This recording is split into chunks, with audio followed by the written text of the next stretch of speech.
பிரபுஜி. ஹரே கிருஷ்ணா மாதாஜி. ஹரே கிருஷ்ணா. பதம் 11 பிரபுஜி. 11. ஆமா மாதாஜி. ஆமா பிரபுஜி. சரி, நான் ஒரு சின்ன மங்களாச்சரம் பண்ணிடலாம். ஓம் நான் நமோ பண்ணி- பகவதே வாசுதேவாய. ஓம் நமோ பகவதே வாசுதேவாய. ஓம் நமோ பகவதே வாசுதேவாய. ஓம் தத்து. ஹரே கிருஷ்ணா. வந்திருக்க எல்லாருக்கும் நமஸ்காரம். ஹரே கிருஷ்ணா மாதாஜி. பிரபு இன்னைக்கு ரெண்டாவது அதாவது கந்தம் 2 அத்தியாயம் 10 ஸ்லோகம் 11 நாம இன்னைக்கு பார்க்க போறோம். ஹரே கிருஷ்ணா. ஹரே கிருஷ்ணா ஹரே கிருஷ்ணா கிருஷ்ணா கிருஷ்ணா ஹரே கிருஷ்ணா. படிக்கலாம் மாதாஜி. ஹரே கிருஷ்ணா மாதாஜி. பிரபு 10 11 பிரபுஜி. 10 முடிச்சிட்டோம், 11 படிக்கணும் மாதாஜி. ஓகே பிரபுஜி, படிக்கிறேன். பதம் 11. தாஸ்வ அவாத் சீத் பிரபுஜி 10th canto தானே? ஓகே. ஆமா. தாஸ் அவாத் சீத் வ சிஷ்டாசு சகஸ்ரம் பரிவத்ஸ்ரான் தேனே நாராயணோ நாமயத் ஆபக புருஷோத்பவாக. அந்த பரம புருஷர் அருவமானவர் அல்ல, அவர் விசேஷமான ஒரு நபர் அல்லது ஒரு நரர் அல்லது ஒரு நபர் ஆவார். ஆகவே பரம நரரிலிருந்து படைக்கப்பட்ட உன்னதமான நீர் நாரா எனப்படுகிறது. அந்த நீரில் சயனித்திருப்பதால் அவர் நாராயணர் எனப்படுகிறார். பதம் 12. திரவியம் கர்மச்ச காலச்ச ஸ்வபாவோ ஜீவ ஏசச்ச யத் அனுகிரக சந்தினா சந்தியத் உபேக்ஷயா. பொருள் மொழிபெயர்ப்பு. அனைத்து பௌதீக மூலப்பொருட்கள், செயல்கள், காலம் மற்றும் குணங்கள் ஆகியவையும் அவற்றை அனுபவிப்பதற்கு என உள்ள ஜீவராசிகளும் அவரது கருணையால் மட்டுமே இருக்கின்றன. அவற்றை அவர் அலட்சியப்படுத்திய உடனேயே அனைத்தும் மறைந்து விடுகின்றன. பொருளுரை. ஜீவராசிகள் ஜட இயற்கையை அடக்கியாள விரும்புவதால் அவர்களே பௌதீக மூலப்பொருட்கள், காலம், குணங்கள் போன்றவைகளை அனுபவிப்பவர்கள் ஆவர். பகவான் பரம அனுபவிப்பாளராவார். ஜீவராசிகள் பகவானின் இன்பத்தில் அவருக்கு உதவியாக இருந்து அனைத்து தெய்வீக இன்பத்திலும் பங்கேற்க வேண்டியவர்கள் ஆவர். அனுபவிப்பவர், அனுபவிக்கப்படுபவர் ஆகிய இருவருமே இன்பத்தில் பங்கேற்கின்றனர். ஆனால் பகவானை போல் இன்பம் அனுபவிக்கும் தகுதியற்ற ஜீவராசிகள் மாயா சக்தியால் ஏமாற்றப்பட்டு பகவானைப் போலவே அனுபவிக்க விரும்புகின்றனர். ஜீவராசிகள் பகவானின் உயர்ந்த இயற்கையை பரா பிரகிருதி சேர்ந்தவர்கள் என்று பகவத்கீதையில் குறிப்பிடப்பட்டு உள்ளது. விஷ்ணு புராணத்திலும் கூட இவ்வாறே குறிப்பிடப்பட்டு உள்ளது. ஆகவே ஜீவராசிகள் உண்மையான அனுபவிப்பாளர்கள், புருஷர்கள் அல்ல. இதனால் ஜட உலகில் ஜீவராசிகளுக்குள்ள அனுபவிக்க வேண்டும் என்றும் ஆர்வம் பொய்யானதாகும். ஆன்மீக உலகில் ஜீவராசிகள் தூய நிலையில் இருப்பதால் பரமபுருஷரின் இன்பத்தில் அவர்கள் பங்காளிகளாக இருக்கின்றனர். ஜட உலகில் ஜீவராசிகளின் கருமங்களால் எழும் அடக்கியாளும் ஆர்வம் இயற்கையின் சட்டங்களால் படிப்படியாக தேய்ந்து விடுவதால் பகவானோடு ஒன்றாகிவிட வேண்டும் என்று மாயா சக்தி பந்தப்பட்ட ஆத்மாக்களின் செவிகளில் உத்தரவிடுகிறது. இதுவே மாயா சக்தியின் கடைசி வலையாகும். பகவானின் கருணையால் கடைசி மாயையும் விலகிவிடும் பொழுது ஜீவராசி மீண்டும் தனது சுய நினைவில் வைக்கப்பட்டு உண்மையாகவே முக்தி அடைகிறான். ஜட தடைகளிலிருந்து இவ்வாறு முக்தி அடைவதற்காக பகவான் ஜட உலகை படைத்து சில காலத்திற்கு முந்திய பதத்தில் கூறப்பட்டது போல் அவரது கணக்குப்படி 1000 ஆண்டுகள் அதை காத்து பிறகு தம் விருப்பப்படி மீண்டும் அதை அழித்து விடுகிறார். எனவே ஜீவராசிகள் பகவானின் கருணையே முற்றிலும் நம்பி இருக்கின்றனர். மேலும் பகவான் விரும்பும் பொழுது விஞ்ஞான முன்னேற்றத்தால் அவர் ஏற்படுத்தி கொண்ட பெயரளவேயான சுகபோகங்கள் அனைத்தும் தவிடுபொடி ஆக்கப்பட்டு விடுகின்றன. ஹரே கிருஷ்ணா பிரபுஜி. ஹரே கிருஷ்ணா மாதாஜி. அழகா படிச்சீங்க. ஹரே கிருஷ்ணா. இந்த அத்தியாயத்துல இந்த கந்தத்துல நிறைய விஷயங்கள் நாம பார்த்துட்டு இருக்கோம். அதாவது இந்த கந்தத்துல இந்த அத்தியாயத்துல சிறப்பு என்னன்னா பகவானை பத்தி, அதாவது காரண உதய சாய் விஷ்ணுவா இருக்கிறார், கார்பக உதய சாய் விஷ்ணுவா இருக்கிறார். புருஷோத்தரமான எல்லா இதயத்திலும் இருக்கிற பரமேஸ்வரர், அது பரமாத்மா ரூபத்துல இருக்கிற அந்த ரூபத்தையும் ஒரு இடத்துல நம்ம காட்சிப்படுத்திக்கிட்டு நம்ம அழகா படிச்சுட்டு இருக்கோம் இல்லைங்களா? இந்த இடத்துல பாருங்க, காரண உதய சாய் விஷ்ணுவா இருந்தது, அண்டத்தை உருவாக்குறார். அந்த நீர்ன்றதே நர நாராயணா அப்படின்ற பேரை ரொம்ப அழகா இங்க உச்சரிக்கப்பட்டிருக்காங்க இல்லைங்களா?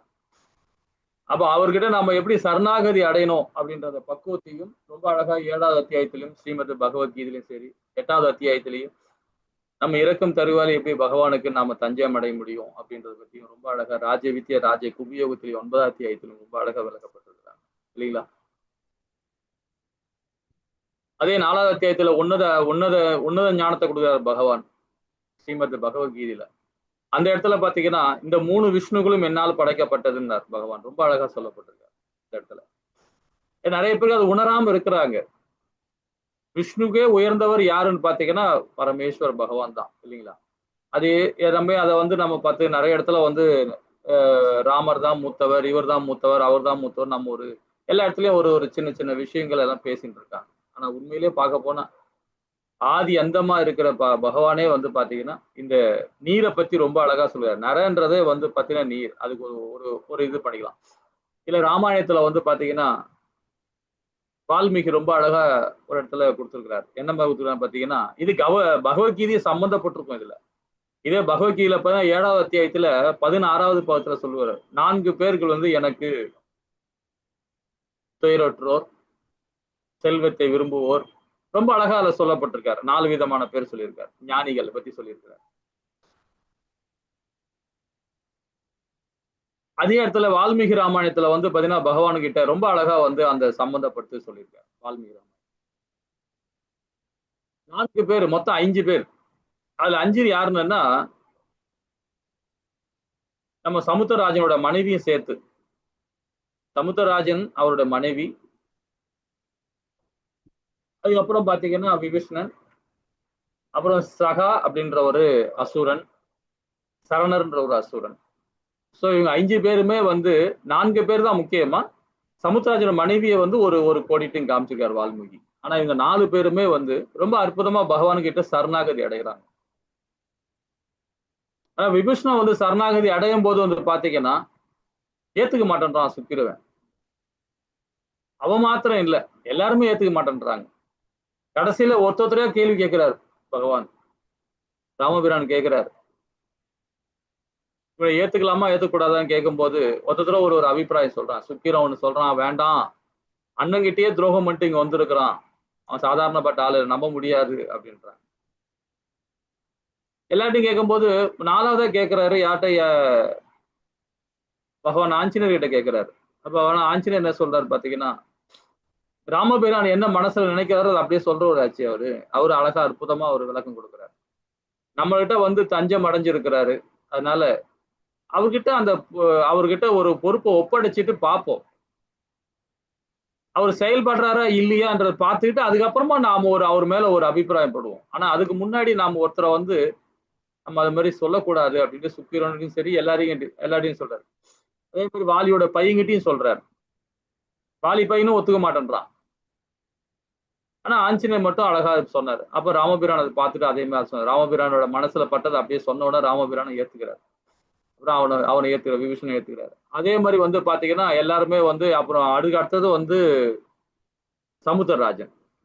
சமுத்திரராஜனை பகவான் எல்லாருமே ஒரு விளக்கம் கேட்கிறாங்க. இது எப்படி இந்த கடலை கடக்கிறது, ராவணன் எப்படி நம்ம அந்த இடத்துக்கு போறது அப்படின்னு சொல்லும்போது அப்ப விபீஷணன் தான் சொல்றான், ஒண்ணும் இல்ல, இந்த கடலை கடந்து போகணும்னா சமுத்திரராஜன் தான் நமக்கு ஹெல்ப் பண்ணணும். ஏன்னா இந்த சமுத்திரத்துல அவ்வளவு கொடிய விஷயங்கள் உள்ள முதலைகள் இருக்கு, பாம்புகள் இருக்கு, இதெல்லாம் இருக்கு, நம்ம அதுக்கெல்லாம் துன்பத்தை அனுபவிக்க வேண்டியிருக்கும். அதனால சமுத்திரராஜன் நமக்கு ஹெல்ப் பண்ணாதான் நாம இந்த கடலை அங்க போக முடியும்ன்ற சொன்ன உடனே அப்ப சமுத்திரராஜனுக்கு கட்டளையிடுறார் ராமபிரான்.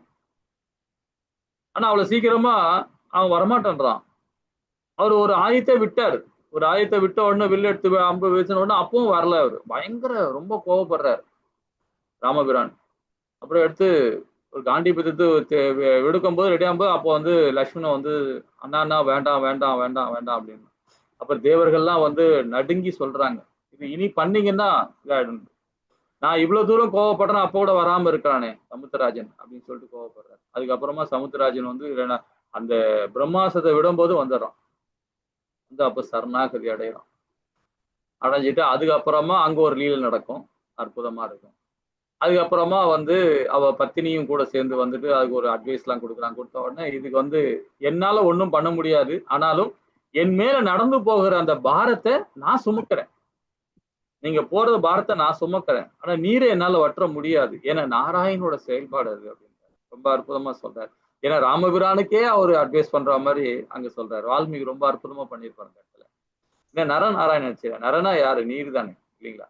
நாராயணாச்சு அப்படி அந்த இடத்துல ராமபிரான் ரொம்ப அழகா லீலை பண்ணியிருக்காரு. அதுக்கப்புறமா ஏன்னா நீரை வந்து அவ்வளவு சீக்கிரமா வந்து இது பண்ண முடியாது. அதுதான் நம்ம எல்லா விஷயத்தையுமே தோஷத்துக்கு கழிக்கிறது எதுன்னா நீர் தான். அசுத்தது கழிக்கிறது நீர் தான். நம்மளை சுத்தப்படுத்துறது நீர் தான். அதுதான் நாராயணன், நாராயணா சொல்லப்படுது. அந்த நீரை வந்து நம்ம அவ்வளவுதான் நம்ம இது பண்ணக்கூடாது.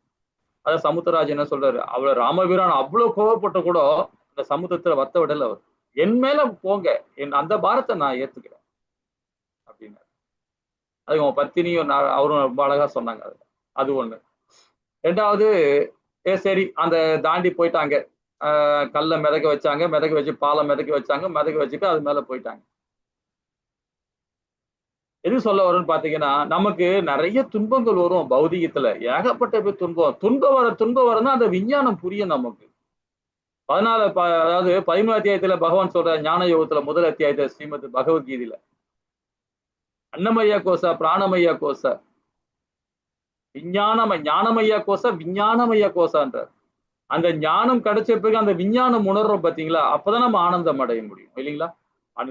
நமக்கு நிறைய பிரச்சனைகள் வர அவன் முத்தி அடைகிறான்றத ராமபிரான் ரொம்ப அழகா விளக்கம் கொடுக்குறாரு. இதே வால்மீகி ரொம்ப அழகா அற்புதமா விடுறாரு. ஒருத்தன் எவ்வளவு பிரச்சனை அனுபவிக்கிறானோ அவன் முத்தி. எவன் ஒருத்தன் ஆனந்தமா லைஃப கொண்டு போறானோ, சுகபோகமோட போறானோ அவன் திரும்பவும் இறப்பு முதுமையில வரான் இல்லைங்களா? நாம இந்த சாது சங்கத்துல சேர்றதுக்கு, சாது சங்கத்துல நாம கூடி இருக்கிறதே பெரிய விஷயம் இல்லைங்களா? இப்ப நம்ம கோவில் சேவா போறோம், கோயில கூப்பிடுறாங்க, நம்ம போறோம்ன்றதே வந்து பாத்தீங்கன்னா அது பகவானுடைய பிரார்த்தம் இருந்தா தான். இல்லைன்னா அனுகிரகம் இல்லைன்னா செய்ய முடியாது, யாராலும் பண்ண முடியாது இல்லைங்களா? நம்ம நினைச்சோட நடக்க முடியாது. அதுக்கு இது நம்மளுடைய சமுத்திரராஜனே அது ஒரு விளக்கம். அது வால்மீகி ராமாயணம் ரொம்ப அழகா அதுல போகப்படுது. அதுக்கப்புறம் பாத்தீங்கன்னா உங்களுக்கு அந்த இடத்துக்கு போயிட்டாங்க, லங்கைக்கு போயாச்சு. போன உடனே இவன் பயப்படுறான்.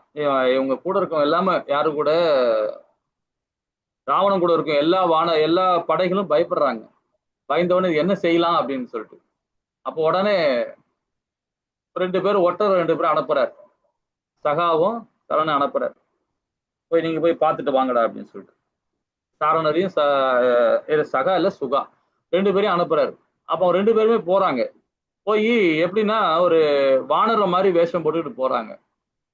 அந்த படையை போய் பாக்குறாங்க. அந்த படையை பார்த்தீங்கன்னா எல்லையே இல்லை, எங்க பார்த்தாலும் விரிஞ்சு கிடக்கு அந்த எல்லைகள், அந்த வானர படைகள். அத்தனை சேனைகள் ரொம்ப அதிகமா இருக்கு. பார்த்தோன்னா அவங்க பிரமிச்சு போய் நிக்கிறாங்க. ஆனா விபீஷணன் பார்த்துட்டான். இவங்க 2 பேரும் வந்து அமைச்சர்கள், இவங்க 2 பேருமே வந்து என்னோட அமைச்சர்கள் சொல்லிட்டு அவங்க 2 பேரும் பிடிச்சி எடுத்துன்னு போயிடுறாரு. எடுத்துன்னு போய் நேரா போய் சபையில் நிக்க வைக்கிறார் ராமபிரான் கிட்ட போய். அப்போ சுக்கிரன் சொல்றான், கொன்னுலாம், இப்பவே கொன்னுலாம், அவனுங்களை 2 பேரும் கொன்னுலாம் அப்படின்றாங்க. எல்லாரும் ஆளுக்கு எல்லாம் குதிக்கிறாங்க கொல்றதுக்கு. விபீஷணன் ஒரு ஸ்டேஜில் கொல்லணும் தான் சொல்றாரு. இப்ப ராமபிரான் சொல்றாரு, அவன் கையில எந்த ஆயுதமும் இல்லை, சரணாகதி அடைஞ்சிட்டான். அவனை பாக்குறப்போ அவனோட பார்வைய அனுமான் சொன்னார் இல்லையா, விபீஷணனை பத்தி அனுமான் சொன்னார். அவங்கிட்ட உள்ள அவனுடைய உடல்ல என்னதான் நிறைய பிரச்சனைகள் உள்ள இருந்தாலும் அந்த முகம் காமிச்சு கொடுத்துரும். அவனுடைய முக பொலிவை பார்த்து கண்டுபிடிச்சிடலாம் அவன் தப்பானா இல்லையான்றது. அனுமான் வந்து பாத்தீங்கன்னா அவரை பத்தி சொல்லுவார் விபீஷணனை பத்தி. அதே தான் இங்க ராமபிரான் திருப்பி சுட்டி காட்டுறாரு. அவனுக்கு 2 பேருமே நம்ம படைபலத்தை பார்த்துட்டு மிரண்டு போயிருக்கிறாங்க. அவன முகபாவம் எப்படி காட்டுது பாருங்க அப்படின்றாரு. அப்புறம் ராமபிரான் கேட்கிறாரு, என் படைகளை பாத்தீங்களா அப்படின்னாரு. இன்னும் பார்க்க வேண்டியது இருக்கா, போய் பாருங்க, என்னென்ன ஆயுதங்கள் வச்சிருக்கின்றதையும் நான் உனக்கு அந்த லிஸ்டே தரேன், எத்தனை சேனைகள் இருக்குன்ற லிஸ்டே தரேன், இதை கொண்டு போய் நீ போய் ராவணன்கிட்ட போய் சொல்லு. கண்டிப்பாக நாளை காலையில சூரிய உதயம் அஸ்தமாவதுக்குள்ள அவனுடைய கதை முடிஞ்சிடும் சொல்லு போய் அப்படின்னு சொல்றாங்க. உடனே இவங்க எல்லாமே குதிக்கிறாங்க. யாரு? வாலியோட பையன், சுக்கிரவன் எல்லாம் குதிக்கிறாங்க. கொண்டுலான்ட்டு. ஆனா பகவான் என்ன சொல்ற, ராமபிரான சொல்றாரு, முடியாது, கொல்லக்கூடாது. நம்மள சரணாகதி அடைஞ்சிட்டான், அவனோட முக பொலிவே தெரியுது, அதனால அவன்கிட்ட ஆயுதம் இல்லை, அதனால அவனை அனுப்புறதுதான் நல்லது அப்படின்னு சொல்லி அவன் அனுப்புறாரு. இதுல இருந்து நம்ம என்ன புரிஞ்சுக்கணும் பாருங்க, இந்த நான்கு பேருமே பாத்தீங்கன்னா ஸ்ரீமத் பகவத்கீதையில 17ஆவது அத்தியாயத்துல 16வது பாகத்துல இது சொல்லப்பட்டிருக்கு. துயரற்றோர், செல்வத்தை விரும்புவோர், இல்லைங்களா, பூரணத்தை அறிவை தேடுபவர், இந்த 4 பேருக்குமே எனக்கு தொண்டு பண்றாங்கன்றார். இந்த 4 பேருமே பாத்தீங்கன்னா எல்லாமே ஒரு அசுர குலத்துல பிறந்தவங்க தான். ஆனா இருந்தாலும் இந்த இடத்துல பாருங்க பகவானுக்கு தொண்டு செய்ய வேண்டாங்க. அது எதனால பாருங்க, இந்த நீர் தான், நார்ல இருந்து வந்ததுதான், இல்லைங்களா? இந்த அற்புதமா இதே இடத்துல இன்னொரு இடத்துல பாத்தீங்கன்னா கூட சந்ததேக உபநிஷத்துல 7வது ஸ்லோகத்துல சொல்லப்பட்டிருக்காங்க, சனத்குமாரருக்கும் நாரதருக்கும் உள்ள ஒரு ஒரு ஒரு உரையாடல் இருக்கு. ரொம்ப அற்புதமா இருக்கு அந்த உரையாடல். அது என்ன சொல்றாரு, நாரத கேட்கிறார் சனத்குமாரர்களை, ஏதாவது எனக்கு உபதேசிக்க வேண்டும் அப்படின்னு கேட்கிறார். என்ன உபதேசம் வேணும் அப்படின்னு. அப்ப சனத்குமார் சொல்றாரு, தாங்களுக்கு இது என்னென்ன விஷயங்கள் தெரியும் முதல்ல அதை சொல்லு அப்படின்றாரு. யாரு? சனத்குமார்கள் கேட்கிறாங்க நாரதர்கிட்ட. அப்போ அவர் நாரதர் சொல்றார், அடியே 4 வேதங்கள், இதிகாச புராணங்கள், இலக்கிய இலக்கணம் உள்ளிட்டவை அறிவேன். ஆனால் அவற்றில் வார்த்தைகளை மட்டுமே நான் அறியேன். அதே வார்த்தைகள் மட்டுமே நான் அறியேன்றார். வார்த்தைகளுக்கு மேம்பட்டதை அடியேன் உபதேசிக்க வேண்டும். அப்போ உடனே இவர் சனத்குமார் சொல்றாங்க, வார்த்தை இருக்கு பத்தியா, அதை விட பேச்சாற்றல் உயர்ந்தது அப்படின்றார். வார்த்தைகளை விட பேச்சாற்றல் உயர்ந்ததுன்றார் சனத்குமார்கள் சொல்றாங்க. உடனே நாரத கேட்கிறார், பேச்சாற்றலை விட எது உயர்ந்தது அப்படின்னு கேட்கிறார். மனதால் நினைத்தாதானே வாயில் பேச முடியும், அதனால் பேச்சாற்றலை விட மனம் உயர்ந்தது அப்படின்றார் சனத்குமார்கள் சொல்றாங்க. உடனே நாரத திருப்பி ஒரு கேள்வி கேட்கிறார், அப்போ மனதை விட எது சிறந்தது அப்படின்னு கேட்கிறார். உயர்ந்தது, சிறந்ததுல உயர்ந்தது. அப்ப சனத்குமார்கள் சொல்றாங்க, வெறும் மனதை விட மன உறுதி உயர்ந்தது அப்படின்னு. அப்ப நாரத திருப்பி கேட்கிறார், அந்த மன உறுதியை விட எது உயர்ந்தது? ஒருமுகப்படுத்தப்பட்ட மனம் உயர்ந்தது அப்படின்றார். அப்ப திரும்ப நாரத கேட்கிறார், அதை விட உயர்ந்தது தியானம் உயர்ந்ததுன்றாங்க. அதை விட உயர்ந்தது விஞ்ஞானம் உயர்ந்தது என்றாங்க. திரும்ப நாரதர், அதை விட உயர்ந்தது எது அப்படின்னு. உடலின் வலிமை இருந்தால் தானே கல்வி கற்று விஞ்ஞானத்தை பெற முடியும், அதனால் விஞ்ஞானத்தை விட உயர்ந்தது உடல் வலிமை என்றார் சனத்குமார்கள் சொல்றாங்க. உடனே நாரத கேட்கிறார், உடல் வலிமை விட உயர்ந்தது எது அப்படின்னு. உணவு உண்டால் தானே உடலின் வலிமை இருக்கும், எனவே அன்னமாகிய உணவு வலிமை விட உயர்ந்தது அப்படின்றார். அதை விட உயர்ந்தது திரும்ப சொல்றாங்க, மழை பொய்தால் தான் உணவு பண்டங்கள் விளையும், எனவே அன்னத்தை விட சிறந்தது தண்ணீர் உயர்ந்தது அப்படின்றார். அப்ப தண்ணி அதை விட உயர்ந்தது சூரியன், மின்னல் போன்ற ஒளிகள் அப்படின்றார் சனத்குமார் சொல்றாங்க. திரும்ப நாரதர், அதை விட உயர்ந்தது, அப்போ அந்த ஒளிகளை உடைய ஆகாயன்றார், ஒளியை விடைய ஆகாயன்றார்.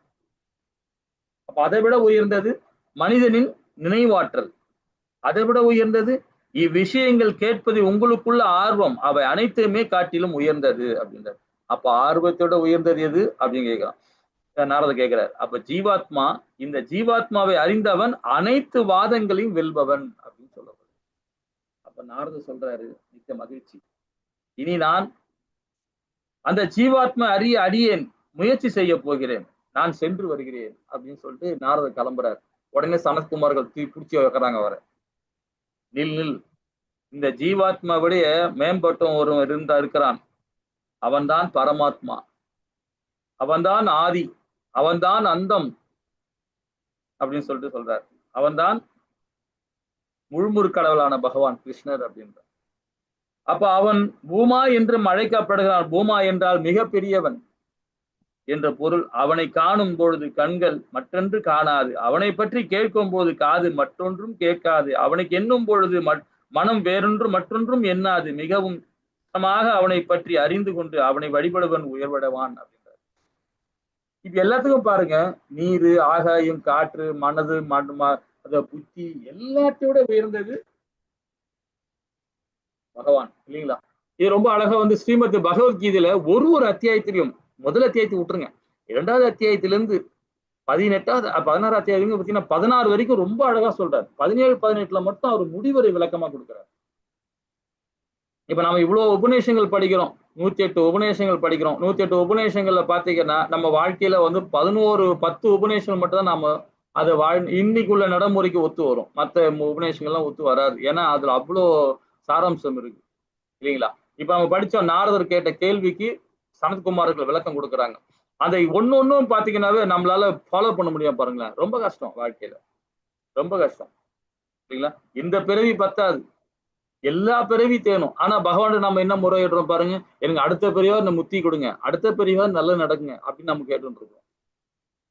பெருமாள்னா என்ன, நம்ம என்ன கேட்போம் பெருமாள்கிட்ட? பெருமாளே உங்ககிட்ட எதுவுமே எனக்கு வேண்டாம், உங்ககிட்ட எதுவுமே நான் கேட்க கூடாதுன்னு நினைக்கிறான் பாரு, அவன் தான் உண்மையான பக்தி இல்லைங்களா? எனக்கு இது வேணும் அது வேணும் கேட்கறவன் பக்தியே கிடையாது. நான் உன் லோகத்துக்கு வரேன், எனக்கு முத்தி கொடு அப்படின்னு கேட்கறதுக்குள்ள அதுவே மோக பக்தின்னு சொல்றாரு பகவான். வேதங்களை சொல்லப்பட்டிருக்காங்க, அதாவது ரொம்ப அற்புதமா சொல்லப்பட்டிருக்காங்க. சரி, அடுத்த பதம் என்ன சொல்றது பாப்போமா? ஹரே கிருஷ்ண மாதாஜி. 12 யாராவது படிக்கிறீங்களா? 13 படிக்கணுமா பிரபுஜி? 12 மாதாஜி. இப்ப படிச்சது 11. என்ன பிரபுஜி? 12 ஸ்லோகம் 12. பதம் 12. திரவியம் கர்ம 13 தான் படிக்கணும் மாதாஜி. 13 தான் படிக்கணும் மாதாஜி, 13 தான் படிக்கணும். படிங்க, அதே படிங்க. பதம் 13. ஹரே கிருஷ்ணா, ஹரே கிருஷ்ணா, ஹரே கிருஷ்ணா, ஹரே கிருஷ்ணா. இப்ப படிச்சது நாம 11 படிச்சோம். இல்லம்மா பிரபுஜி 12 படிச்சாங்க அவங்க. பிரபுஜி 11 சின்னது, 2 லைன், அத படிச்சுட்டு கையோட 12ஐயும் படிச்சிட்டோம். படிச்சிட்டீங்களா? சரி, ஓகே. அதனால இப்ப 13 படிக்கணும் பிரபுஜி. 13 ஏகோ நானாத்வம் அன்விச்சன் யோக தல்பாத் சமுத்திதக வீரியம் ஹிரண்யமயம் தேவோ மாயையா வியஸ்ருஜத் திரிதா. மொழிபெயர்ப்பு: யோக நித்திரையில் சயனித்திருக்கும் பொழுது ஜீவராசிகளை தம்மிடமிருந்து படைக்க விரும்பிய பகவான் அவரது பகிரங்க சக்தியின் மூலமாக பொன்னிறமுள்ள விந்தை உற்பத்தி செய்தார். பொருளுரை: பகவத்கீதையில் 9.7 வரை ஜட உலகின் படைப்பும் அழிவும் பின்வருமாறு கூறப்பட்டுள்ளது. சர்வபூதானி கௌந்தேய பிரகிருதிம் யாந்தி மாமிகாம் கல்பக்ஷயே புனஸ்தானி கல்பாதவ் விஸ்ருஜாமி அகம் பிரகிருதி ஸ்வாம் அவஷ்டப்ய விஸ்ருஜாமி புனః புனః பூதகிராமம் இமம் கிருஷ்ணம் அவசம் பிரகிருதேர் வசத்.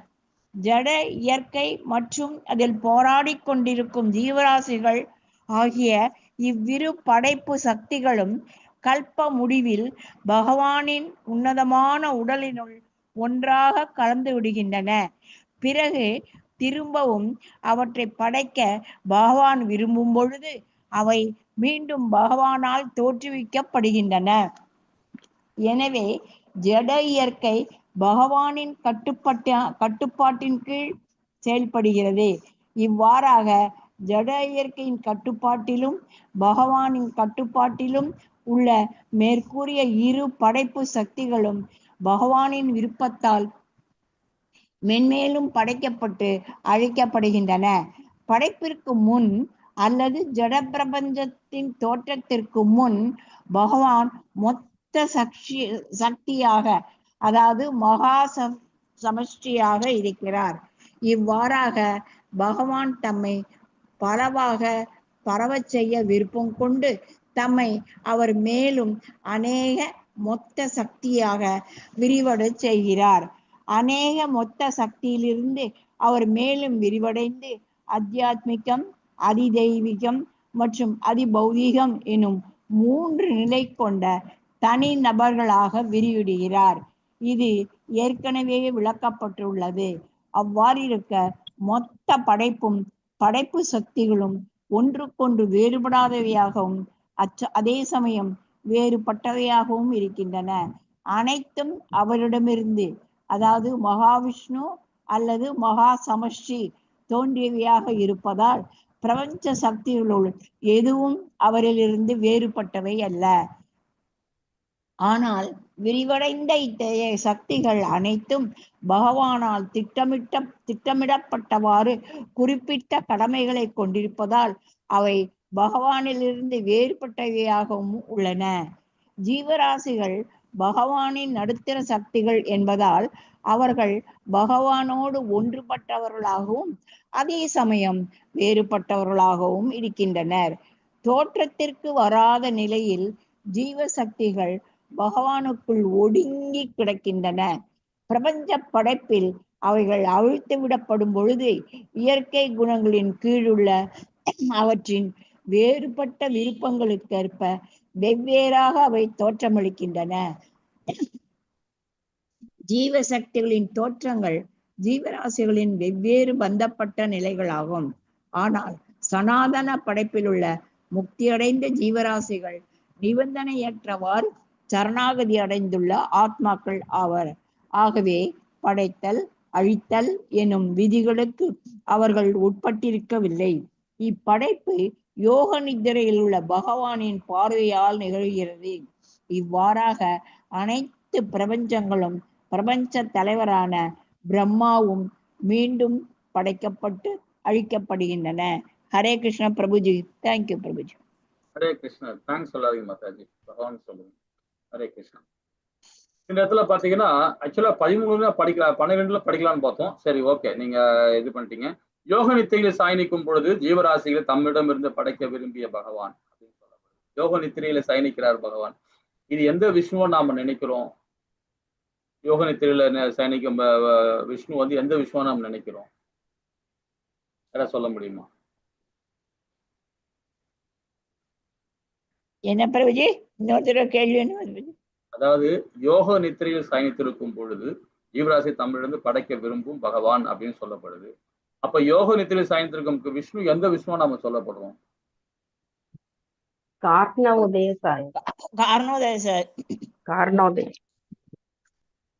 இல்ல, ஜீவராசியை படைக்கிறது வந்து அவர் கிடையாது. காரணோதய சாய் விஷ்ணு வந்து படைக்க மாட்டார். கார்போகோதய சாய் விஷ்ணு தான் வந்து ஜீவராசிகளை படைக்கிறது. காரண உதய சாய் விஷ்ணு வந்து அண்டத்தை உருவாக்குறார். ஒரு அண்டத்தையும் உருவாக்குறார். அவர் தான் வந்து பாத்தீங்கன்னா யார் இடத்துல தனிமையா இருப்பார் அவரு. இவர் வந்து பாத்தீங்கன்னா அதுதான் இந்த 11ஆம் பதம் நம்ம படிச்சோம். 11ஆம் படம் பார்த்தேன் இல்லைங்களா? 11 பாத்தீங்கன்னா தெரியும் உங்களுக்கு. இவரு தான் வந்து பாத்தீங்கன்னா தனிமையில இருக்கிறவர். இத நீர்ல இருப்பார். இவரு தனிமையா இருப்பார். இவர் வந்து பாத்தீங்கன்னா ஆதிசேஷன் மேல இருப்பார். யோக நித்திரையில இருப்பார். இவர் தான் வந்து ஜீவராசியில உண்டு பண்றவர். பிரம்மா உண்டாக்கி இவர் பண்றார். அவர் வந்து ஒரு அண்டத்தை மட்டும் தான் இருப்பார். கார்போகோதய சாய் இல்லைங்களா? அவரது பகரங்க சக்தியின் மூலமாக பொன்னிறமுள்ள விந்தையை உற்பத்தி செய்கிறார். யாரு? இவர் கார்போகோதய சாய் விஷ்ணு. அப்ப கார்போகோதய சாய் விஷ்ணு ஒரு ஜீவராசியை உருவாக்கும் போது பாத்தீங்கன்னா பொன்னிறம் சொல்லப்படுது. நிறைய விஷயங்கள் நம்ம பார்ப்போம். பொன்னிறம்ன்றது நம்ம வந்து கௌரங்க பிரபு நம்ம அழகா வந்து நம்ம படிச்சிருக்கோம் இல்லைங்களா? நம்மளுடைய பகவான் சைத்தன்யரை பொன்னிறமா சொன்னால அவர் வந்து கௌரங்கான்னு சொல்லுவோம். அதே மாதிரி நம்ம அன்றாடம் ஒரு பொன்னிறத்தை கோல்டு எல்லாம் கிடையாது, அது கோல்டு எல்லாம் இது பண்ணாதீங்க.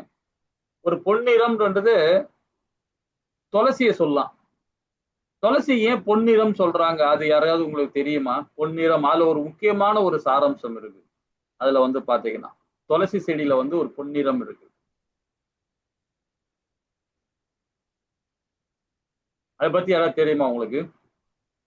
முக்கியமா வந்து பாத்தீங்கன்னா அந்த துளசி செடியில அழகா வந்து முன்னாடி ஒரு மொட்டு மாதிரி வரும். அந்த பூ பூக்கும். அதுதான் வந்து கோல்டு கலர்ல வரும். ஐயா, எல்லார் வீட்லயும் துளசி வச்சிருப்போம். அந்த மாதிரி அந்த பூ பூக்குது பாத்தீங்களா? அது கோல்டு கலர்ல இருக்கும். அந்த மாதிரி கலர்ல வந்துச்சுன்னு நினைச்சீங்களேன், அது தப்பா எடுத்துக்காதீங்க. அது எல்லா வீட்லயும் வராது. அவ்வளவு சீக்கிரத்துல அது வளராது. அந்த பொன்னிறமான அந்த மொட்டு வருது பாத்தீங்களா, அது வந்தாவே அந்த வீடு வந்து பாத்தீங்கன்னா அவ்வளவு மங்களகரமானது. துளசி தாயாரே வீட்டுல வந்து இருக்கிறாங்க, பகவானே வந்து இருக்கிறாங்க, தாயாரே வந்து நிக்கிறாங்க அப்படின்னு ஒரு ஒரு ஐதீகம் வந்து ஒரு உபநிஷம் நான் படிச்சேன். ஒரு இடத்துல வந்து பாத்தீங்கன்னா அந்த பொன்னிறத்துக்குள்ள விளக்கம் சொல்றேன் பாருங்க. துளசி தாயை பத்தி சொல்லணும். ஒருத்தர் என்ன பண்ண, ஒரு அந்தனர் இருக்காரு, ஒரு பிராமணன். அந்த பிராமணன் என்ன பண்றாருன்னா அஜிம்லான் மாதிரி ஆயிட்டாரு. அஜிம்லான் எவ்வளவு தீமை காரியம் எல்லாம் பண்ணாரு ஒரு பிராமணா பிறந்து, அது மாதிரி அந்த கோலத்துல அவர் ஆயிட்டார். நிறைய துன்பகரமான செயல்லாம் செய்ய ஆரம்பிச்சார், பாவகரமான செயல்லாம் செய்ய ஆரம்பிச்சார். அப்புறம் அவருடைய உண்மையான பிறவி என்ன, ஒரு அந்தனர் பிறவி. அந்த பிறவியை மறந்துட்டு பௌதிகத்துல ரொம்ப ஈடுபாடா பண்ண ஆரம்பிச்சிட்டார். அப்ப இருக்கும்போது பாத்தீங்கன்னா யமராஜா சொல்லிட்டார், அவனை இதோட விட்டு வைக்க கூடாது, அவனை புடிச்சு வச்சிருந்துடா அப்படின்றாரு. அப்ப 4 யமதூதர்கள் வந்துட்டாங்க, கீழே வந்துட்டாங்க. வந்த பிறகு அவனை எப்படி உயிரை வாங்குறது அப்படின்னு சொல்லிட்டு பிளான் பண்றாங்க. பிளான் பண்ணும்போது பாம்பை கடிச்சு அவனை இறக்க வைக்கலாம் அப்படின்னு பிளான் பண்றாங்க. சரி, ஓகே அப்படின்னு. இதுக்கு இடையில இந்த அந்தனர் என்ன பண்றாரு, ஒரு தோட்டம் வழியா போயிட்டு இருக்கும் போது பாத்தீங்கன்னா ஒரு இடத்துல நிறைய துளசி செடிங்க நிறைய இருக்கு, நிறைய துளசி செடி நிறைய இருக்கு. அதை பாக்குறாரு. துளசி செடியை பார்த்த உடனே நிறைய இருக்கு, நல்லா இருக்கு, நல்லா வாசமா இருக்கு, அது மேல முட்டுக்கள் அப்படியே ரொம்ப அழகா அந்த பூ பூக்கும் இல்லைங்களா, பூ பூத்து, அது பூதான் வந்து பாத்தீங்கன்னா கோல்டு கலர்ல இருக்கும், அந்த ஒரு நல்ல பொன்னிறமா இருக்கும். அதான் பார்த்த உடனே அவனுக்கு ஆசை வந்துருச்சு, எதுவுமே நம்ம மனைவி கொடுக்கலாம் அப்படின்னு சொல்லிட்டு அங்க இருக்கிற துளசி செடியெல்லாம் வந்து கட் பண்ணி அது தன்னுடைய பேக் உள்ள போட்டுக்கிறான். பேக் உள்ள போறதுக்கு முயற்சி பண்றான். உடனே யமதூதர்கள் அப்படியே ஸ்டாப் ஆயிட்டாங்க. உடனே பாம்பையும் அப்படியே ஸ்டாப் பண்ண வச்சுட்டாங்க, கடிக்காதே கடிக்காதே. அப்ப பாம்பு கேக்குது ஏன் அப்படின்னு. காரணம் என்னன்னு பாத்தீங்கன்னா அவன் துளசி தாயை தொட்டுட்டான். துளசி தாயை தொட்டுட்டான், அதனால துளசி கூட இருக்கிறதுனால நாம அவனை தீண்டக்கூடாது. தீண்டுனா அது ரொம்ப பிரச்சனை, அதனால அது வேண்டாம், வேதம் அதான் சொல்லுது, பகவான் தான். உடனே அவனை சொல்ற யமதூதர் சொல்றாரு பாம்பு கிட்ட, இப்ப எதுவும் தீண்டாத, அவனுடைய பேக்குள்ள நீ ஒளிஞ்சிக்கோ, அவன் எப்போ துளசியை விட்டு வெளியே வரானோ அப்ப தீண்டிட அவனை அப்படின்னு சொல்லுது யமதூதர் சொல்றாங்க. சரி, உடனே என்ன பண்ணா அந்த துளசி செடியெல்லாம் பூலாம் துளசி செடியெல்லாம் இருக்கு இல்லையா, அதுக்குள்ளார அந்த பாம்பை போய் பூந்துக்கிட்டு அது அந்த துளசி செடியத்தை அவன் என்ன பண்ணிட்டான், தன்னுடைய பேக்குள்ள வச்சுக்கிட்டு கட்டின்னு போயின்னுக்கிறான். அப்ப போகும்போது நம்மள மாதிரி பகவத் பக்தர்கள், ஏன்னா பகவத் பக்தர்கள் தெரியும், பகவானுடைய கலங்கமற்ற பக்தியை கொடுக்கிறவனுக்கு யம தூதர்கள் வந்திருக்கிறது தெரியுது, உள்ள இருக்கிற அந்த பேக்குள்ள இருக்கிற அந்த சர்பம் தெரியுது, எல்லாமே தெரியுது. உடனே ஆச்சரியமா பாக்குறான் யாரு, அந்த பக்தன். யம தூதர்கள் 2-4 பேர் நிக்கிறாங்க, அவங்க கூடவே ஃபாலோ பண்ணிட்டு வராங்க, உள்ள இருக்கிற சர்பமும் இருக்கு. அப்படின்னு யம தூதர்களை கேட்கிறான் அந்த பக்தன், ஏன் அவங்கள ஃபாலோ பண்ணிட்டு போயிட்டு இருக்கீங்க, என்ன காரணம் அப்படின்னு இந்த பக்தன் கேட்கறான், ஒரு வைஷ்ணவன் கேட்கறான். அப்போ யம தூதர் சொல்றாங்க, நடந்த விஷயத்த சொல்றாங்க. அது உடனே இவர் சொல்றாரு, ஒரு அந்தனர் ஏதோ தெரியாம அவனுடைய கர்ம விதிப்படி அவன் தப்பு பண்ணிட்டான், அவனுக்கு ஏதாவது விமோசனம் கிடைக்குமா அப்படின்னு. ஏன்னா பகவானுடைய அம்சங்கள் இல்லை எல்லாருமே, அதனால அதுக்கு ஏதாவது விமோசனம் கிடைக்குமா அப்படின்னு. அவன் ஒரே ஒரு காரியம் மட்டும் பண்ணான்னா ஆனா நாங்க உயிரெடுக்க மாட்டோம் அப்படின்றாரு. என்ன சொல்லுங்க, நான் வேணா அவர் சொல்லி பாக்குறேன் அப்படின்னு. அந்த துளசி இலைய பகவானுக்கு அவன் ஆஃபர் பண்ணிட்டான்னா நாங்க விட்டுறோம் அப்படின்னு சொல்றாங்க.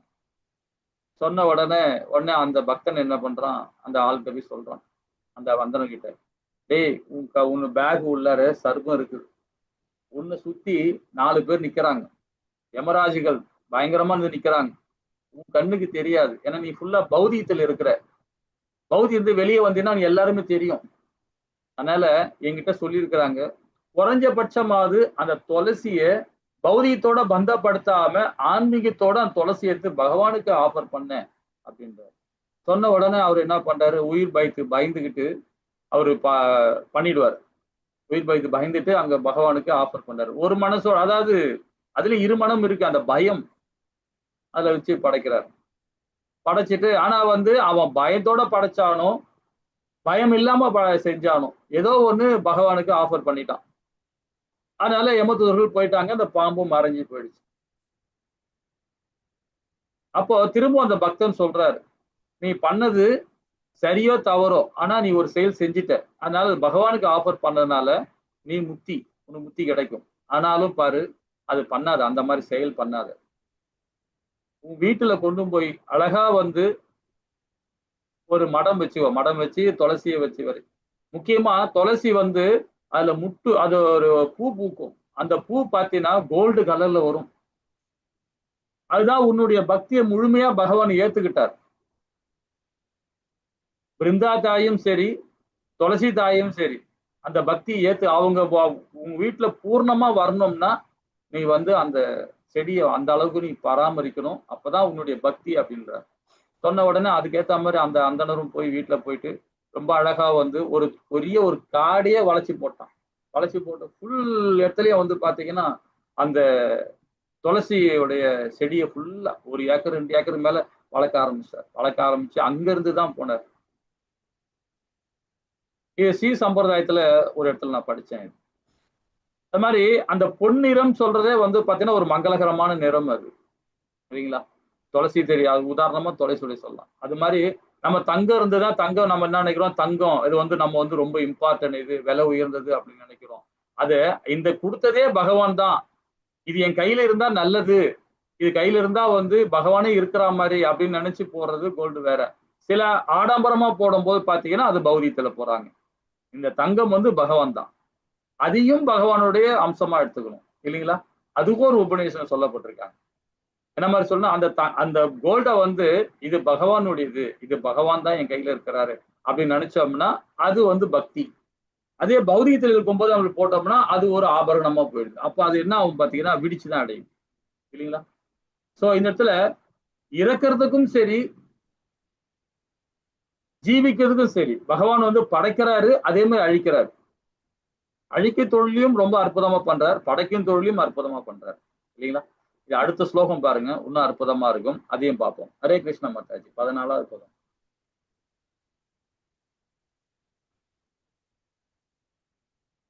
ஹரே கிருஷ்ணா. 14வது பதம் படிக்கவா பிரபுஜி? படிங்க. ஒரு நிமிஷம் பிரபுஜி.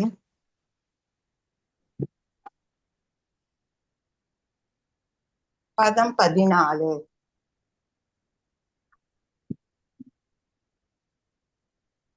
பதம் 14.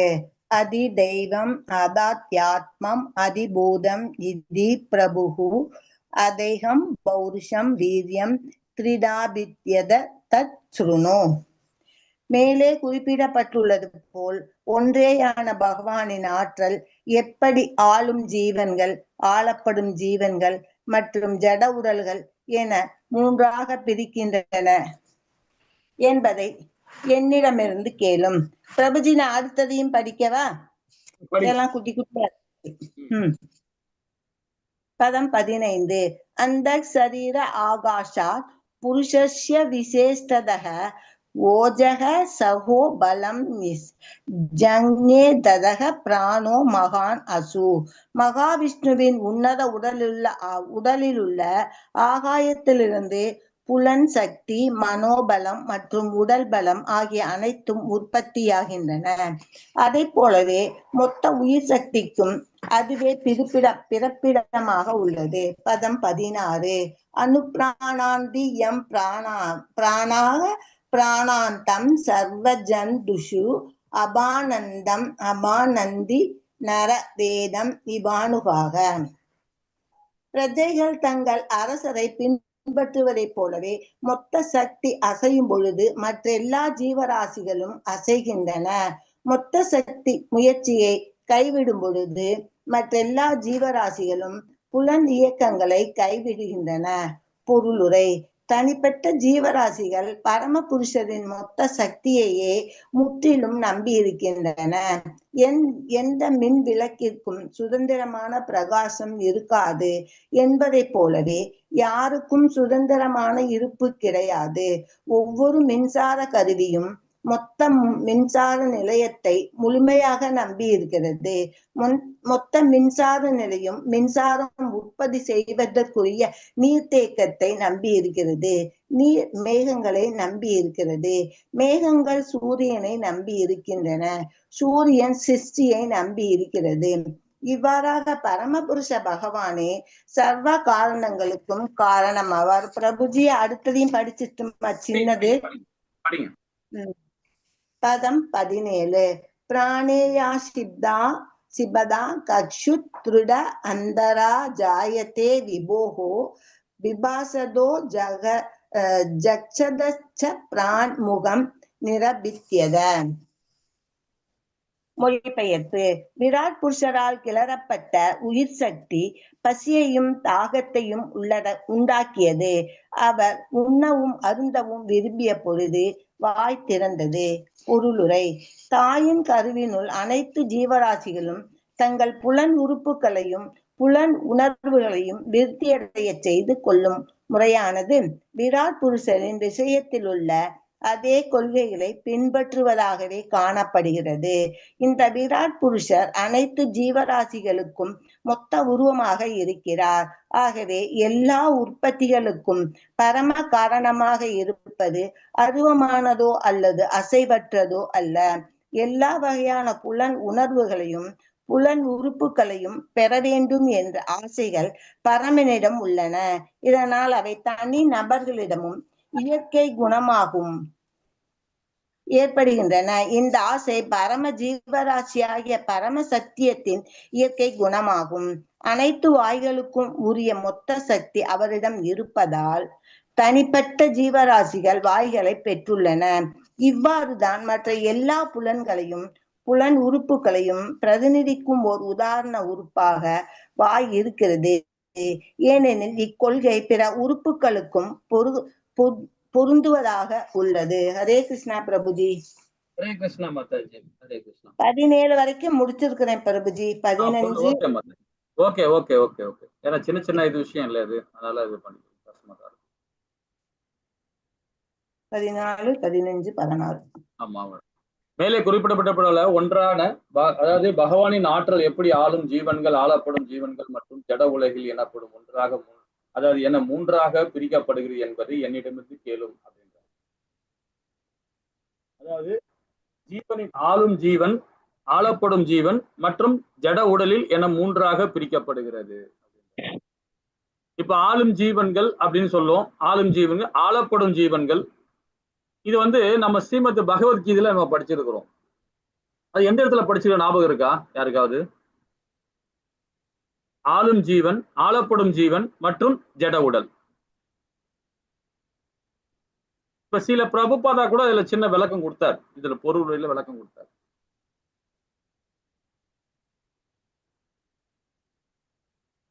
ஃபர்ஸ்ட் கேண்டோலியா பிரபுஜி. ஃபர்ஸ்ட் கேண்டோல வராது. ஃபர்ஸ்ட் அத்தியாயம் வராது. நல்லா ஞாபகப்படுத்தி சொல்லுங்களேன். ஹரே கிருஷ்ணா பிரபுஜி. 16வது அத்தியாயத்துல 16. அது ஞான யோகத்துல வரும். நீங்க சொல்றது ஞான யோகத்துல வரும். இது பக்தி யோகத்துல வரும். இன்னும் விளக்கமா சொன்னா பக்தி யோகத்துல வரும். அர்ஜுனன் கேட்கிற 6 கேள்விக்கு ரொம்ப அழகா பகவான் விளக்கம் கொடுப்பாரு. 8 கேள்வி கேட்கறது எந்த அத்தியாயம், 6 கேள்வி கேட்கிற எந்த அத்தியாயம், 2 கேள்வி கேட்கிற எந்த அத்தியாயம், இதெல்லாம் நல்லா உள் வாங்கணும். கீதையை உள் வாங்கினீங்கன்னா போதும், 108 உபநிஷதங்களும் பிடிச்சி மேய்ஞ்சிடலாம்.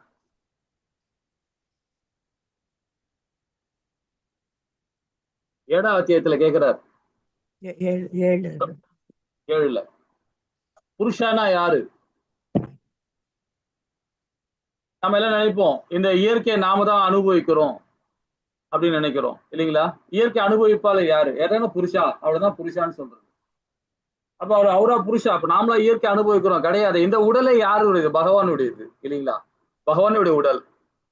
உள்ள இருக்கிற ஆத்மாவும் பகவானுடையது, நீரு பகவானுடையது, நெருப்பு பகவானுடையது. எதுதான் எது நம்மது? எதுவுமே நம்மது கிடையாது. அதோடைய தாற்பயம் ரொம்ப அழகா 7வது அத்தியாயத்துல அர்ஜுனன் கேட்ட கேள்விக்கு பதில் கொடுப்பார். அதோட அதோட பிரதிபலிப்பு தான் 8வது அத்தியாயத்துல கேட்பான். 8 விதமான கேள்வி கேட்பான் அர்ஜுன். அதுல 7 விதமான கேள்விக்கு ரொம்ப அழகா விளக்கம் கொடுப்பார். ஆனா 8வது இது விரிவா கொடுப்பார். இறக்கும் தருவாயிலே பகவானுக்கு எப்படி பக்தி கொடுக்கணுன்றதை கொடுப்பார். ஒரு ஜீவாத்மா எப்படி செயல்படுன்றாரு. ஆளும் ஜீவன்கள், ஆளப்படும் ஜீவன்கள், ஜட உடல் என்னும் 3ஆக பிரிக்கப்படுகிறத பத்தி சொல்லுவார். 7வது அத்தியாயத்துல ரொம்ப அற்புதமா சொல்லுவார். அது பக்தி யோகத்துல ஞான யோகமா கொடுக்கிறாரு. அந்த ஞான யோகம் கிடைச்ச பிறகு நாம ராஜ யோகத்தை அனுபவிக்கிறோம் இல்லைங்களா? அந்த 3மே அந்த யோகத்துல உண்டு. பக்தி யோகத்துல ஞான யோகத்தையும் ராஜ யோகத்தையும் சேர்த்து கொடுக்கிறார். மறைமுகமாக பக்தியில கலந்து கொடுக்கிறார். அது மறக்காதீங்க. ஹரே கிருஷ்ணா. அதே மாதிரி மகாவிஷ்ணு உன்னத உடலில் உள்ள ஆகாயத்திலிருந்து புலன் சக்தி, மனோசக்தி, மனோபலம் மற்றும் உடல் பலம் ஆகிய அனைத்தையுமே உற்பத்தி ஆகின்றன. இதே போலவே மொத்த உயிர் சக்திகளுக்கும் அதுவே பிறப்பிடமாக உள்ளது. மனோபலத்தை பத்தி ஸ்ரீமத் பாகவத்துல 9வது காண்டத்துல கொடுக்கப்படும். நீங்க இந்த இதை படிச்சுன்னா ரொம்ப அழகா இருக்கும். அது ஒரு இடத்துல பாத்தீங்கன்னா காந்தாரி பாத்தீங்கன்னா பகவானுக்கு சாபம் விட்டுருவா. இது மகாபாரதத்துல வரும். அது ஸ்ரீமத் பாகவத்துல அந்த 9வது காண்டத்துல வரும். அது ரொம்ப அற்புதமா இருக்கும். அந்த இடத்துல காந்தாரிக்கு சாபம் விட்டுருவா பகவானுக்கு. யாதவ குலமே அழியட்டும் அப்படின்னு சாபம் விட்டுருவா. ஆனா அந்த இடத்துல எப்படி அந்த பகவான் இறக்கப்படுறார்? காரணம் யாதவ குலம் ஃபுல்லா அசுர குலமா ஆயிட்டாங்க. அதனால அது இதாயிடுச்சு. ஆனா அங்க ஆரம்பிச்சது யாரு? அந்த இடத்துல யாதவ குலத்திலேயே ஒருத்த ஆரம்பிக்கிறாங்க. மகாபாரதம் படிச்சிருந்தீங்கன்னா கண்டிப்பா தெரியும். யாராவது ஞாபகப்படுத்தி சொல்ல முடியுமா? அதாவது என்ன, அந்த பிரளயம் ஏற்படுது, யாதவ குலம் அழிய போகுது. அதுக்கு முன்னாடி ஒரு சம்பவம் நடக்குது மகாபாரதத்துல. பகவானுடைய பிள்ளை ஒருத்தர் இருக்கான், ஒரு பையன் இருக்கான். அவன் ஏகப்பட்ட பசங்க இருக்காங்க, அதுல ஒரு பையன். அந்த பையனால அந்த சம்பவம் நடக்குது. யாதவ குலமே அழிய போகுது. அவரு யாரு தெரியுமா? சொல்ல முடியுமா? மகாபாரதம் படிச்சிருந்தீங்கன்னா கண்டிப்பா தெரியும்.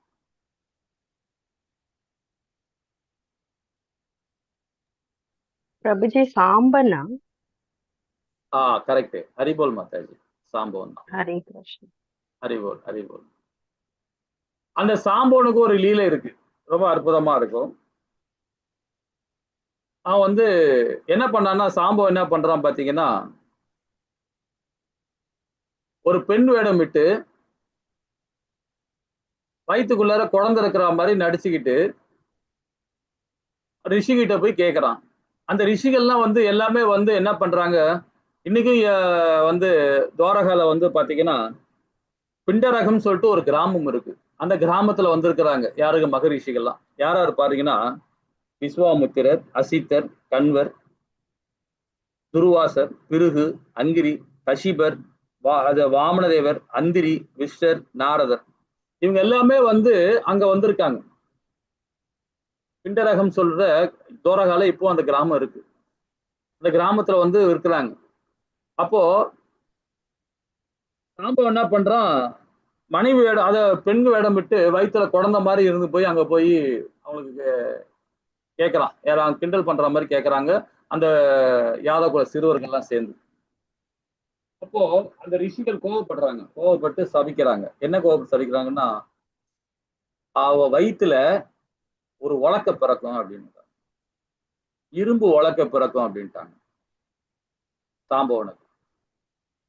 அதுக்கேத்த மாதிரி உலக்கையும் பிறந்தது. அந்த உலக்கைய என்ன பண்றாங்க இவங்க பசங்க, என்ன பண்றாங்க, தூள் தூளா நெருக்கி தூக்கி தண்ணியில கடல்ல போட்டுடுறாங்க. அந்த கடல்ல போடும்போது பாத்தீங்கன்னா அதுல ஒரு சின்ன துகள் ஒரு மீன் முழுகிடுது. மீன் துகள்லாம் அப்படியே ஆத்தங்கரை ஓரமா, அந்த கடற்கரை ஓரமா மணல்ல படிஞ்சிடுது. படிஞ்ச உடனே அதுதான் அருகம்புல்லா காட்சி கொடுக்கும். அருகம்புல்லாம் வந்துருச்சு. அந்த ஒரு மீன் ஒரு துகள் மட்டும் ஒரு மீன் சாப்பிட்டுது பார்த்தீங்க. அப்போ அந்த ஒருத்துல ஒரு சம்பட்டம் என்ன பண்றான், மீன் பிடிக்கிறவன் அந்த மீனை பிடிச்சி வந்து கடற்கரையில விற்கிறான். விற்கும்போது அந்த ஜீரான்ற ஒரு வேடன் வந்து அதை எடுக்கிறான். அதை கட் பண்ணும்போது பார்த்தீங்கன்னா அந்த இரும்பு துகள் ரொம்ப அழகா இருக்கு அப்படின்னு சொல்லிட்டு அவன் என்ன பண்றான், அந்த இரும்பு துகள் தான் வந்து அம்போட முனையில வைக்கிறான். அம்போட கூர்மையான பகுதியில வச்சு அதை வைக்கிறான். அப்போ தெரிஞ்சு போச்சு, பகவானுக்கு தெரிஞ்சு போச்சு இதெல்லாம் நடக்க போகுதுன்னு தெரிஞ்ச உடனே அவர் என்ன பண்றாரு, இன்னமும் உண்டு தோரால உண்டு.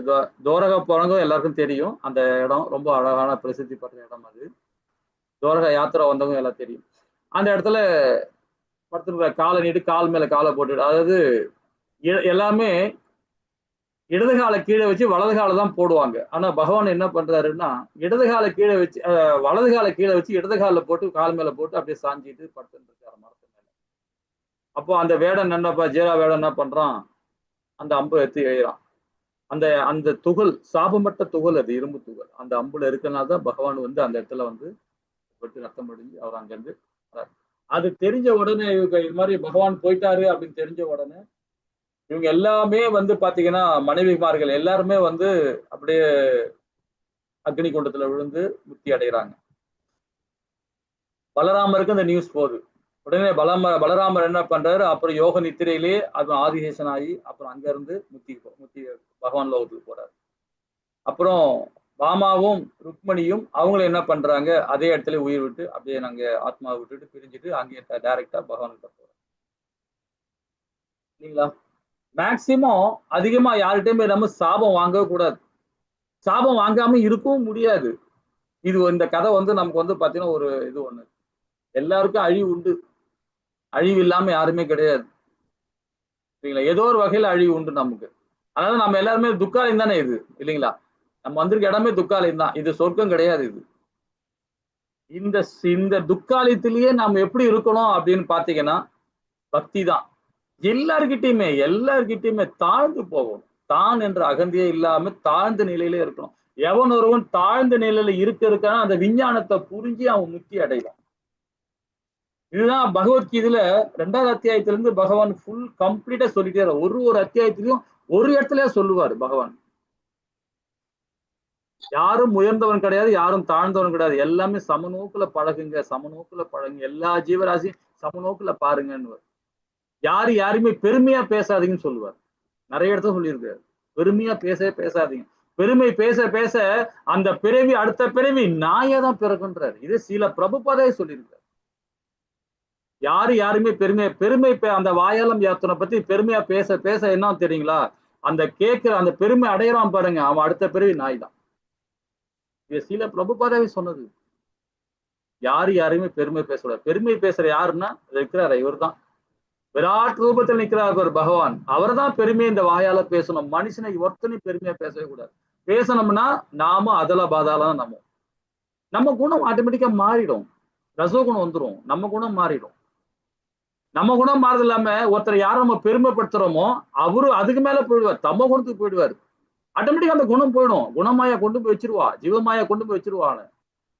அதுக்கு அந்த சாபத்தை நாமளும் வாங்குறோம் இல்லையா. அதனால யாரையும் பெருமையை பேசாதீங்க, உயர்த்தி பேசவே கூடாது. உயர்த்தி பேச பேச நம்ம என்ன பண்ணணும்னா அதுதான் நாம தான் ND பிரபு ரொம்ப அழகா சொல்லுகிறார் ஒரு இடத்துல, ஒரு இடத்துல சொன்னார் பேசும்போது. அதுக்கு அவரே நம்ம பிரபுஜியை நான் உதாரணம் சொல்லலாம். நிறைய இடத்துல என்னைக்குமே யாரையுமே உயர்த்தி பேசவே மாட்டாரு, அவரு கஷ்டத்தையும் வெளிப்படுத்த மாட்டாரு. நம்முடைய கோவில் ஆச்சாரியா இருக்காரு பார்த்தீங்களா, ND பிரபு, அவ்வளவு அற்புதமான மனிதர். அவர்கிட்ட பழக ஆரம்பிச்சுன்னு வச்சுங்க நிறைய விஷயம் தெரியும். அது இல்லைன்னா பலாப்பழம் மாதிரி தான், இல்ல பலாப்பழம் மாதிரி தான் தெரியும் அவருக்கு. அவர் அறியாதவங்க பலாப்பழம் மாதிரி தான் தெரியும். மேல எப்படி இருக்கு பாருங்க, முள்ளு முள்ளா பலாப்பழம் மாதிரி தான் தெரியும். ஆனா அது அவர் உள்ள போக ஆரம்பிச்சுன்னா அந்த சுவை இருக்கு பாருங்க, அவ்வளவு அற்புதமா இருக்கும். அந்த மாதிரி மனுஷன் எல்லாருமே பார்க்கும்போது பலாப்பழம் தான் தெரியும். ஆனா உள்ள அதை பழக அந்த விஞ்ஞானம் புரியதான் வரும். அது போலதான் பகவானும். ஆனா யாருமே பெருமை பேசாதீங்க, முன்னிலைப்படுத்தாதீங்க. படுத்துறதே பகவானை முன்னிலைப்படுத்துங்க. வேதத்தை ஒரு ஆள் சொல்றாங்களா, ஒரு வேதத்தை சொல்லி கொடுக்குறாங்களான்னு வச்சுங்களேன், அவங்களையும் முன்னிலைப்படுத்தாதுங்க. யாரு மூலியமா சொல்றாங்க, பகவான் வந்து இவங்க மூலியமா சொல்ல வைக்கிறாரு. பகவானுக்கு தான் சொல்லணும் இல்லைங்களா? ஹரே கிருஷ்ணா. சரி, இதோட இந்த அத்தியாயம் நிறுத்திக்கலாம். ஏன்னா கோயிலுக்கு வேற போக வேண்டியிருக்கு, கூப்பிட்டுருக்காங்க. ஹரே கிருஷ்ணா.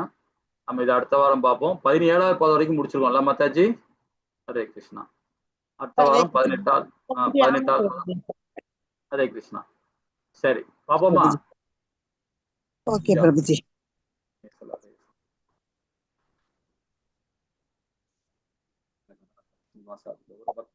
ஹரே கிருஷ்ணா பிரபுஜி. தேங்க்யூ பிரபுஜி. ஹரே கிருஷ்ணா. ஹரே கிருஷ்ணா மாதாஜி. என்ன சொல்ல வந்தீங்க? ஏதோ எனக்கு அதுக்குள்ள ஸ்லோகம் சொல்லியிருந்தேன். ஹரே கிருஷ்ணா.